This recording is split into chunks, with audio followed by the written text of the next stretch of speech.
C'est avec fierté que Lynn Renaud fait une année de plus.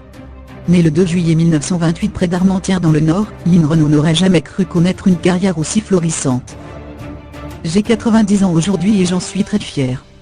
Un anniversaire, ce n'est pas du temps en moins, c'est du bonheur en plus. Explique-t-elle joyeusement à nos confrères de BFM TV. Fille d'un camionneur et d'une mère sténodactylo, Lynn Renaud a commencé à chanter lorsqu'elle était enfant dans le café ouvrier de sa grand-mère. Dès 16 ans, elle intègre l'orchestre de Radio Lille sous le pseudonyme Jacqueline Ray. C'est l'année suivante que son destin basculera en rencontrant son Pygmalion Loulou Gasté. Celui-ci lui écrira d'ailleurs ses premiers succès, Le complet gris, il n'était pas sentimental du tout. Au micro de BFM TV, l'actrice se souvient de ses premiers pas dans le monde de la musique.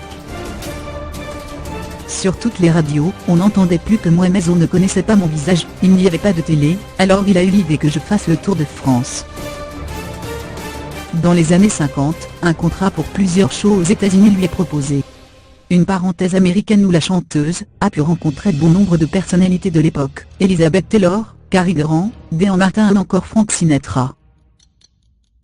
Engagée comme meneuse de revue à Las Vegas, elle entame une carrière dans le music-hall jusqu'à la fin des années 70.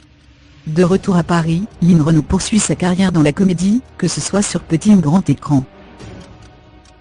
Malgré une carrière florissante, la chanteuse a toujours avoué que sa plus grande réussite reste son engagement dans la lutte contre le sida. C'est en 1986 qu'elle a donné son premier gala au Paradis Latin, dont les bénéfices sont reversés à l'Institut Pasteur. Depuis, chaque année, elle mobilise les artistes afin de récolter d'importants fonds pour la recherche d'un vaccin.